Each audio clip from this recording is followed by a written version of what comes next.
Olá, meus amigos e irmãos. Que a graça e a paz do nosso Senhor e Salvador Jesus esteja com cada um de nós. Começamos aqui mais uma lição da revista Palavra e Vida, produzida pelo Departamento de Educação Cristã, juntamente com o Departamento de Comunicação da Convenção Batista Fluminense. Esta revista, que foi escrita pelo pastor Eliseu Gomes da Rocha, e que tem o título Gálatas, a Carta da Liberdade. Mas, antes de continuarmos, não esqueça de se inscrever aqui no nosso canal, no botão aqui embaixo, onde está escrito Inscreva-se. Não esqueça também de curtir, deixar o seu comentário e acionar o sino das notificações. E compartilhe aí no grupo da sua igreja, para que mais pessoas aí possam também participar com a gente. Toda semana nós estaremos publicando aqui uma nova lição para estudarmos juntos. A lição de hoje, ela tem um título, que é a lição número 2, ela tem um título A Admoestação contra um Evangelho Distorcido. Admoestação contra um Evangelho Distorcido. E que tem um texto base em Gálatas 1, do versículo 6 ao versículo 10, o qual nós estaremos lendo aqui neste momento para a nossa introdução. E o texto, ele nos diz assim: Admiro-me de que vocês estejam abandonando tão rapidamente aquele que os chamou pela graça de Cristo, para seguirem outro evangelho, que na realidade não é o evangelho. O que ocorre é que algumas pessoas o estão perturbando, querendo perverter o Evangelho de Cristo. Mas, ainda que nós, ou um anjo do céu, pregue um Evangelho diferente daquele que lhes pregamos, que seja amaldiçoado. Como já dissemos, agora repito, se alguém lhes anuncia um Evangelho diferente daquele que já receberam, que seja amaldiçoado.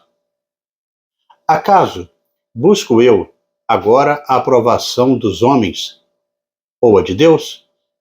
Ou estou tentando agradar a homens? Se eu ainda estivesse procurando agradar a homens, não seria servo de Cristo. Bem, irmãos, o objetivo da lição desta semana visa que, ao final deste estudo, possamos compreender a mensagem de Paulo sobre a fidelidade ao Evangelho, bem como refletir sobre os perigos contemporâneos e motivar também os cristãos a manterem-se fiéis aos ensinamentos bíblicos. Mas antes, no entanto, eu quero agradecer aos irmãos que têm aí nos enviado mensagens de todo o Brasil, e não somente da área da Convenção Batista Fluminense. Em especial, eu quero mandar o meu abraço aqui para o irmão Leandro Garcia. Ele é membro da Primeira Igreja Batista em Pacheco, fica no município de São Gonçalo.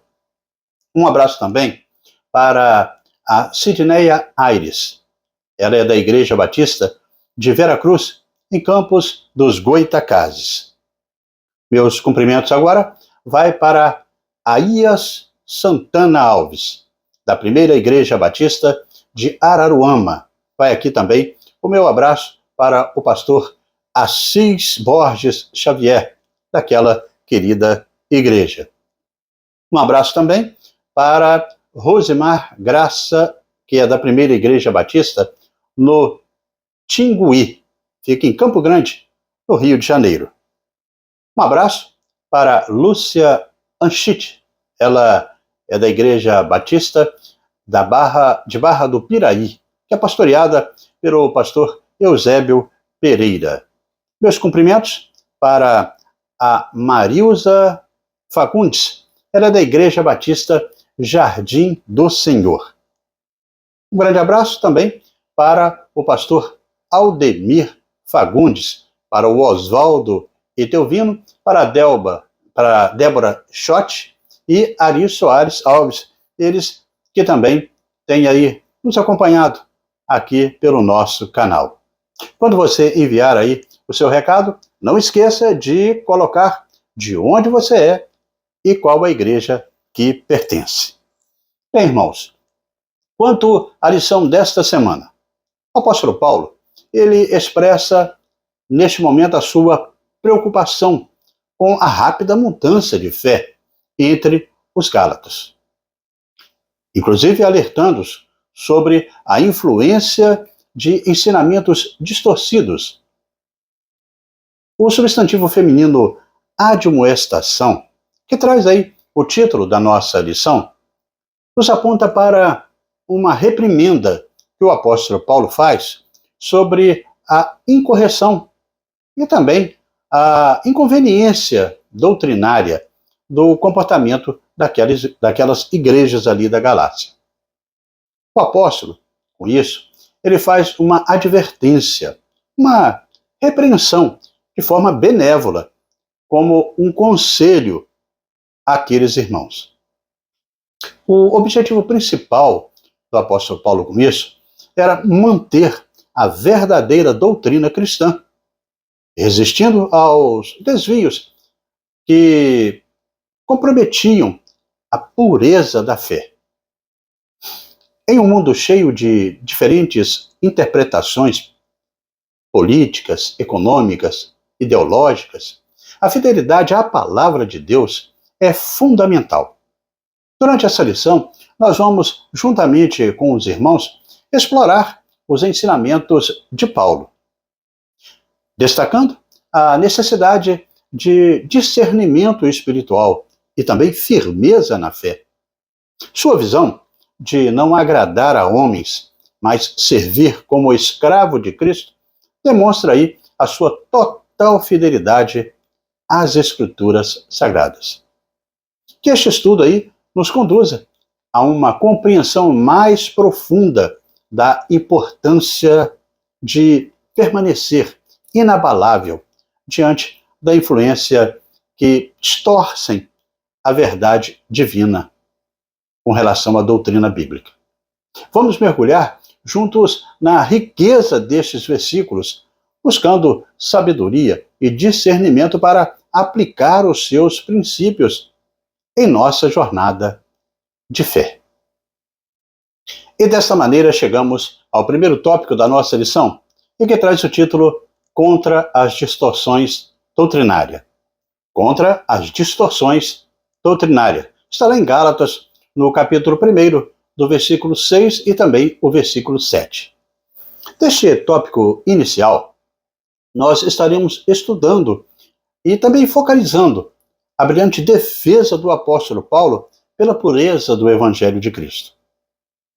O alvo em vista, naquele momento, era o genuíno Evangelho do Reino, de acordo com a apresentação deste Evangelho pelo próprio Jesus em Mateus 4:23, quando o mestre ele foi por toda a Galiléia ensinando nas sinagogas e pregando as boas novas do reino.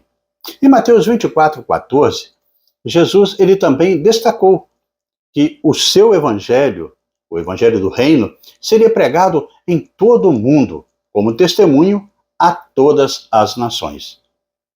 Foi este evangelho que foi transmitido aos apóstolos e também registrado em Atos, no capítulo 1, no versículo 2, onde destaca que até o dia em que foi elevado aos céus, Jesus ele deu instruções por meio do Espírito Santo aos apóstolos que havia escolhido, do que deveria ser pregado ali para todo o mundo.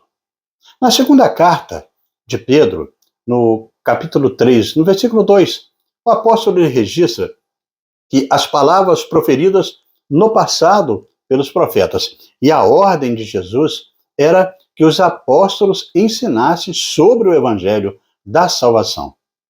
Deste modo, Paulo vem, nestes versículos iniciais de Gálatas 1, 6 e 7, expressar aí a sua preocupação com a rápida mudança de crenças entre aqueles irmãos da região da Galácia.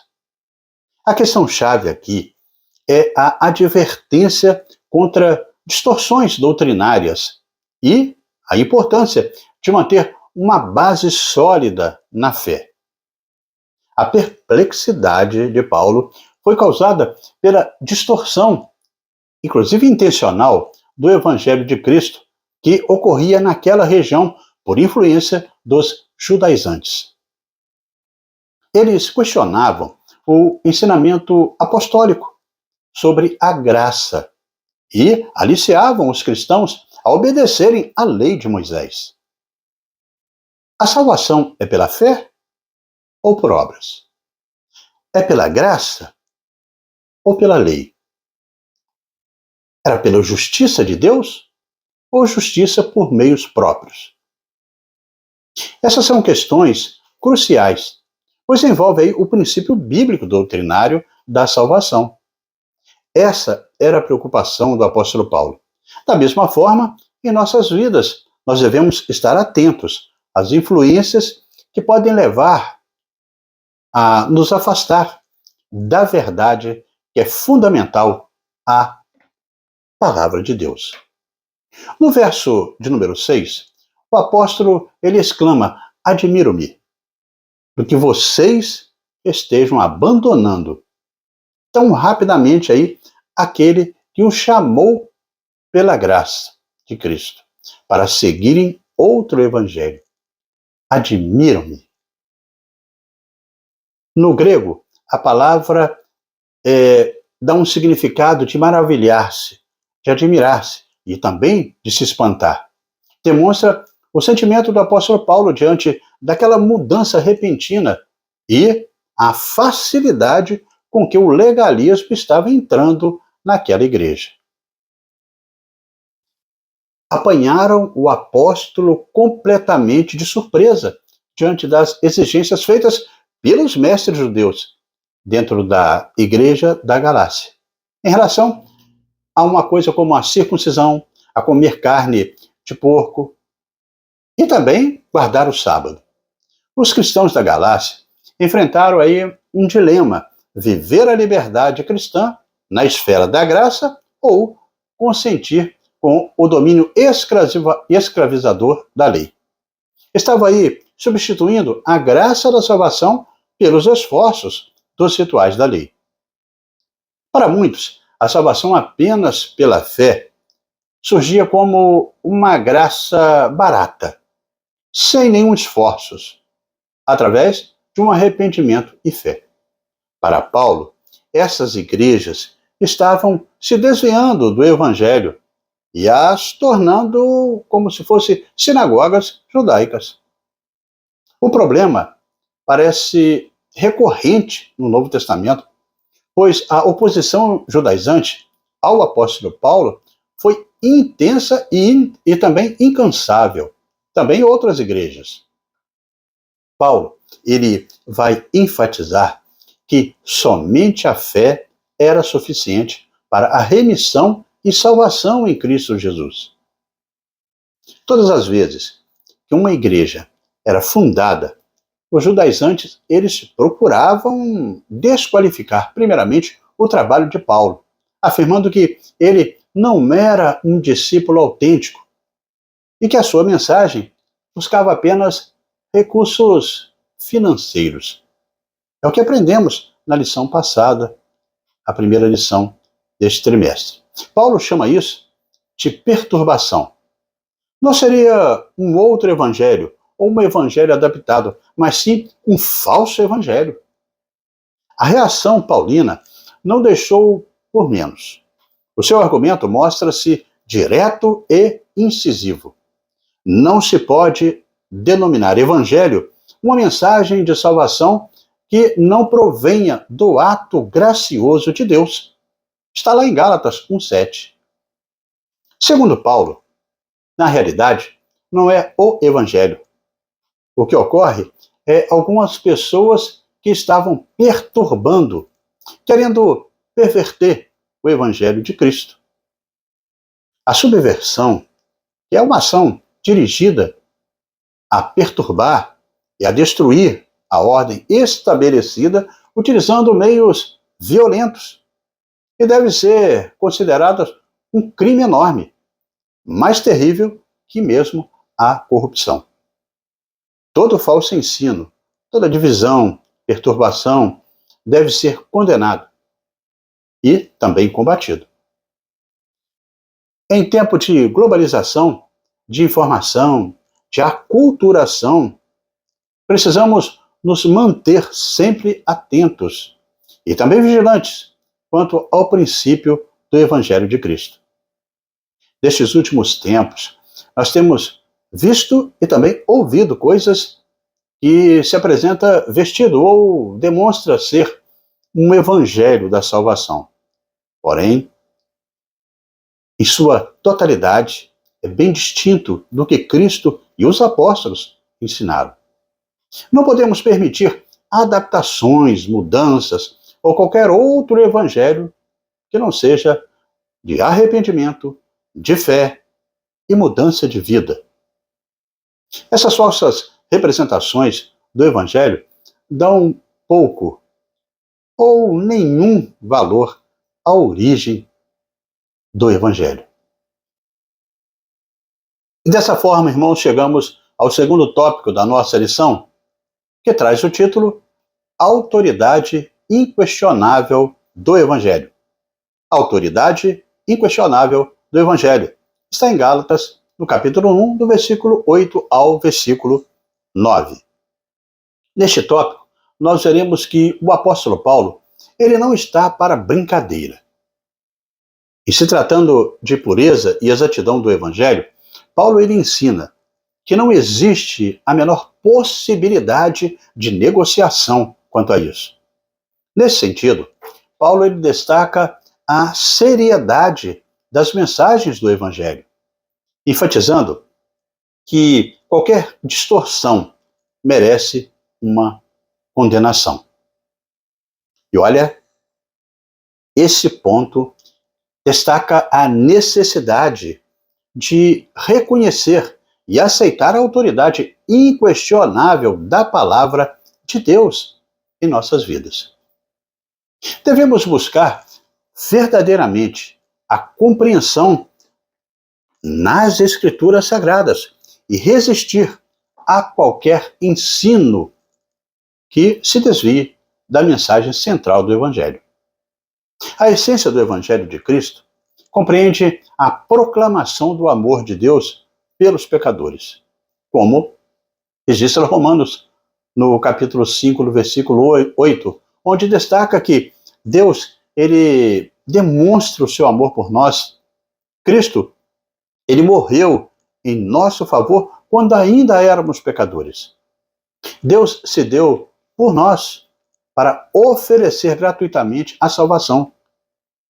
O Senhor, ele paga um altíssimo preço, a morte de cruz, segundo Colossenses 2, no versículo 13, nos versículos 13 e 14, onde destaca que quando estávamos mortos em pecado e na incircuncisão da carne, Deus nos vivificou juntamente com Cristo. Ele nos perdoou todas as transgressões e cancelou a escrita de dívida que consistia em ordenanças e que nos era contrária. Ele removeu pregando na cruz. Com esse gesto, os corações humanos podem ser inundados pelo amor misericordioso e perdoador de Deus. O resultado natural da manifestação de fé no Salvador se encarna no Evangelho, onde verdadeiramente o Cristo há de fazer deste amor de Deus por nós o caminho para viver. Pois assim é que se permanece em Cristo. Dessa maneira podemos perceber a seriedade de Paulo em relação ao Evangelho na afirmação: mas ainda que nós mesmos, ou um anjo do céu, vos pregasse outro evangelho, além do que já pregamos, seja anátema. Está lá em Gálatas 1:8. Paulo, ou até um anjo, que desejasse ensinar um outro evangelho ou iniciar um novo movimento de fé, contrariando todos os ensinamentos já postos, deveriam ser considerados anátema, ou seja, maldito, que exerce influência nefasta, que leva as pessoas para uma condenação juntamente com aquela pessoa que ensina também. Paulo, ele estava convicto de que os ensinamentos sobre a graça redentora tinham sido revelados pelo próprio Cristo. Alguns estudiosos afirmam que Paulo foi muito severo com os judaizantes. Apesar de suas exigências, eles acreditavam em Jesus Cristo, segundo alguns estudiosos. Mas é muito bom deixar bem claro que para Paulo não havia dois termos. Uma bebida, ela pode ser refrescante e até mesmo adocicada. Mas, se você colocar uma gota sequer de veneno, ela passa a ser mortal. E a morte é certa. Os Gálatas haviam sido libertados do cativeiro, da corrupção do pecado, e não estavam obrigados às leis que eram cerimoniais dos judaizantes, como a circuncisão, por exemplo. Por isso, o teor dessa carta fornece o perfeito exemplo da liberdade cristã. Deste modo, precisamos resistir a qualquer tentativa da pós-modernidade de agregar ou acrescentar uma palavra sequer aos ensinamentos do Evangelho. Libertos do cativeiro, do pecado, nós somos o bom perfume de Cristo, um aroma agradável que exala a justiça e a paz na sociedade. Mas para que a essência deste perfume dure, nossa pregação e testemunho deve ter como centro Jesus Cristo e a sua palavra. E assim, amigos e irmãos, chegamos ao terceiro e último tópico da nossa lição, e que traz o título Busca pela aprovação divina. Busca pela aprovação divina. O versículo 10 do capítulo 1 de Gálatas. Neste tópico, veremos que o apóstolo Paulo, ele não era um político. Ele era, na realidade, um embaixador de Cristo. Seu propósito não era agradar aos homens, mas levar a eles a mensagem da salvação. Por isso, Paulo, ele não se intimidou diante deste ataque feito pelos judaizantes, inclusive a sua pessoa, e principalmente ao Evangelho de Cristo. Sua resposta foi imediata.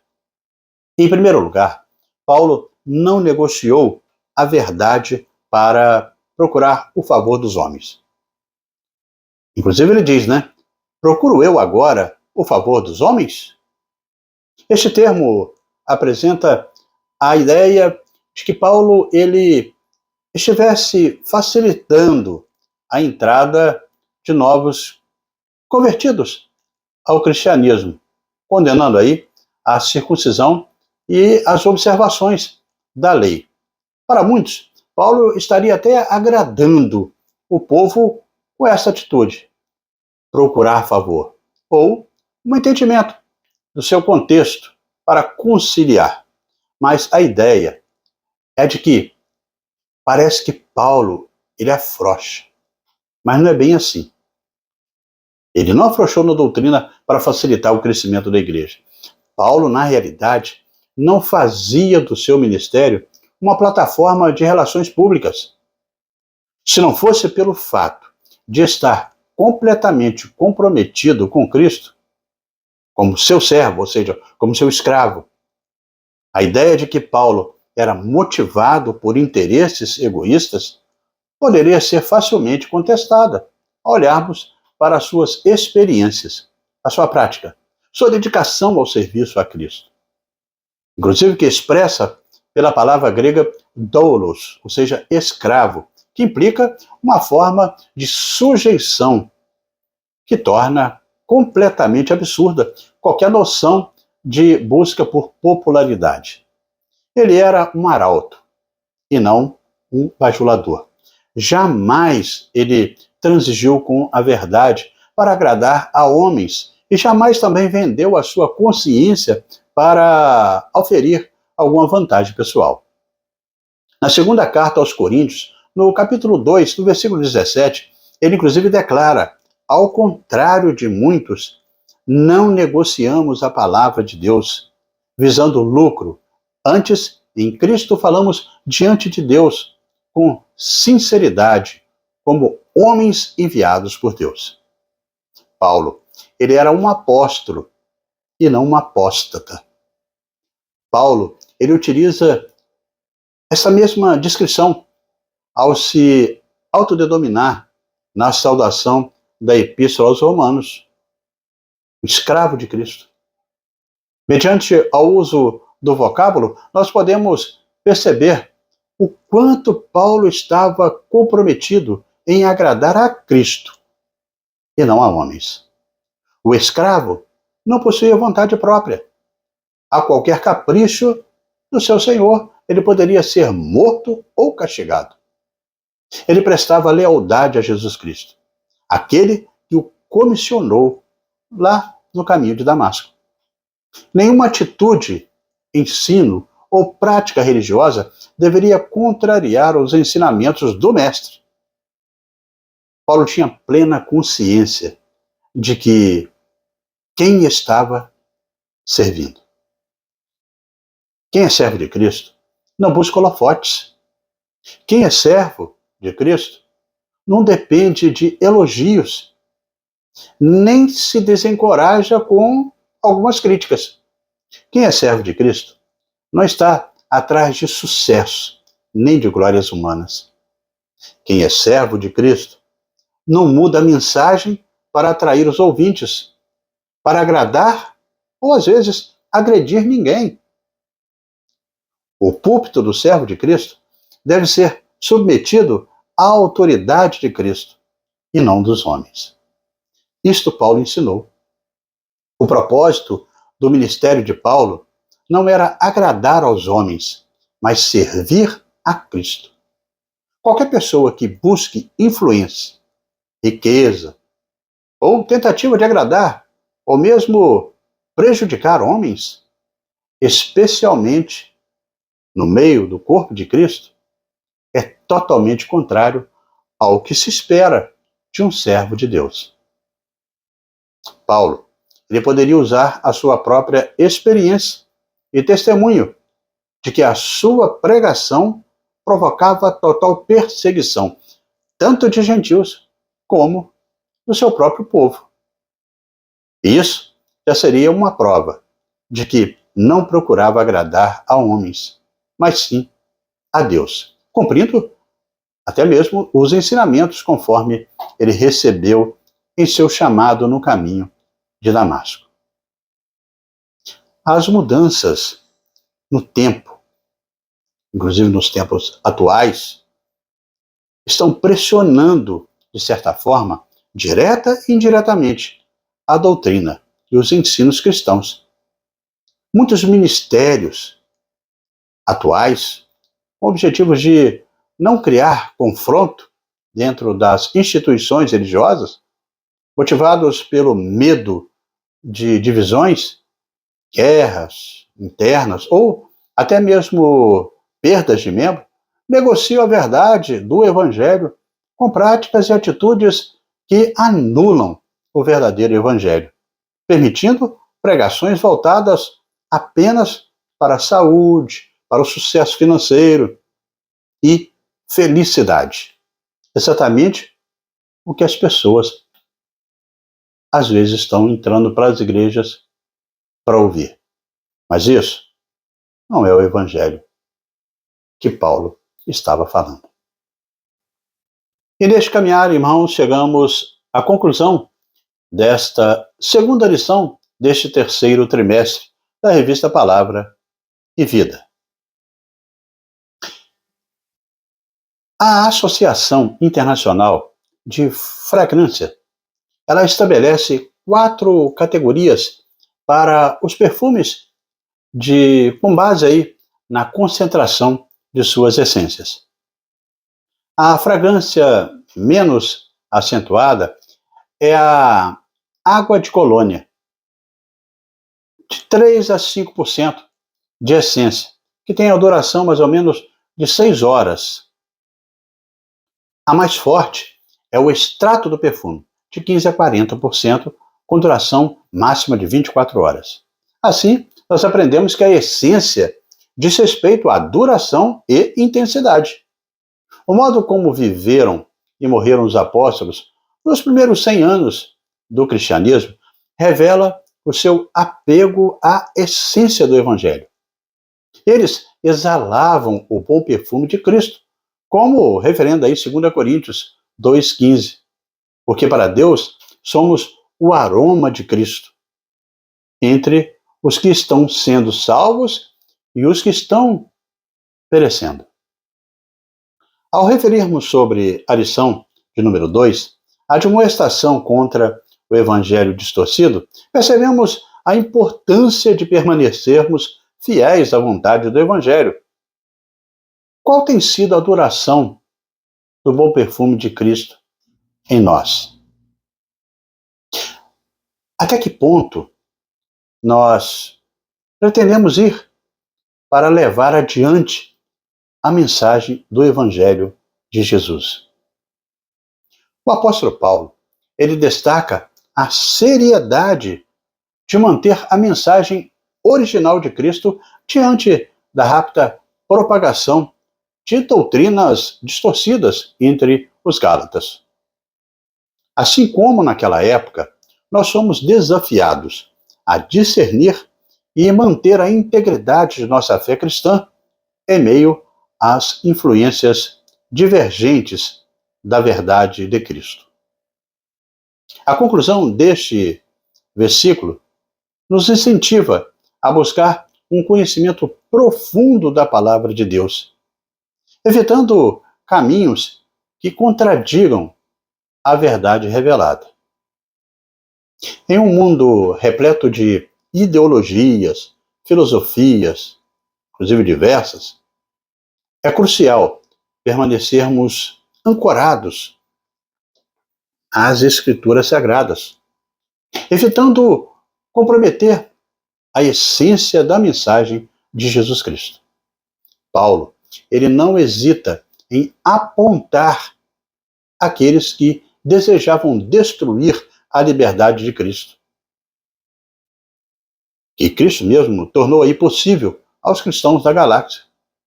Com zelo, ardor, fidelidade partidária, esses falsos irmãos causavam alvoroço, comoção e agitação na comunidade cristã naquele lugar.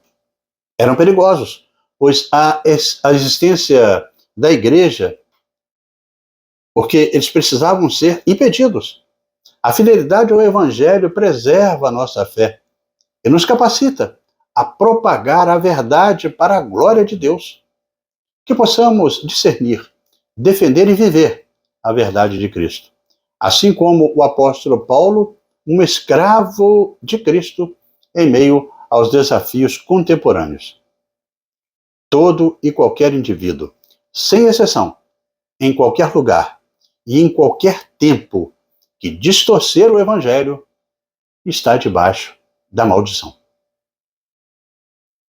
É anátema. Com respeito ao Evangelho, nós não podemos ficar aquém, nem além. Não podemos retirar, nem acrescentar nada. O Evangelho ele é completo em si mesmo. Qualquer subtração ou adição o perverte. E desta forma, amigos e irmãos, chegamos ao nosso momento para pensar e agir, com 3 reflexões propostas pelo pastor Eliseu Gomes da Rocha. Bem, a primeira reflexão nos indaga: o Evangelho é importante para você? como isso se torna público em sua vida? A segunda reflexão nos indaga também qual o seu sentimento quando você percebe que o evangelho que está sendo pregado não é o verdadeiro evangelho. E a terceira e última reflexão nos indaga: qual dos erros modernos podem prejudicar o verdadeiro evangelho? Eu peço aos irmãos que façam aí uma análise do que você tem ouvido quanto ao evangelho pregado e confronte com a palavra de Deus. Aí você verá que muitas indicações que vemos hoje em dia está em contraposição aos ensinos de Jesus, bem como contrárias também àquilo que nos deixou os apóstolos nos seus ensinamentos. A Bíblia, ela ensina que o pecado ele é transgressão contra Deus. Também nos ensina que não devemos deixar que ninguém nos engane. Esta palavra transgressão poderia ser traduzida como delinquência. Jesus indicou que, à medida que os homens se aproximassem do final da história, haveria uma rebelião mundial contra os preceitos de Deus e da ordem. A rebelião e a delinquência já se acham presentes em escala muito grande, tal como jamais o mundo as conheceu. Desta forma, devemos viver a cada dia mais influenciados pela palavra de Deus e afastando assim de todo e de tudo aquilo que possa desvirtuar os ensinos deixados por Jesus. Como fazer isso? Olha, a cada dia mais íntimo da sua palavra. Como o salmista deixa registrado no Salmo 119:11. Guardei no coração a tua palavra, para não pecar contra ti. Este é o antídoto contra os ensinos contrários ao Evangelho de Cristo. E assim, amigos e irmãos, terminamos mais uma lição da revista Palavra e Vida. Mas antes de você sair, eu convido você a se inscrever aqui embaixo no nosso canal, no botão onde está escrito inscreva-se. Curta, deixe o seu comentário, acione o sino das notificações. E olha, não esqueça, compartilhe aí no grupo da sua igreja, para que mais pessoas também possam desfrutar do conteúdo para a edificação de cada um na aprendizagem da palavra de Deus. Bem, na próxima semana, nós estaremos estudando a lição de número 3, com o título A Experiência Pessoal de Paulo. A Experiência Pessoal de Paulo. Estaremos publicando aqui esta nova lição, se Deus assim nos permitir. Amém?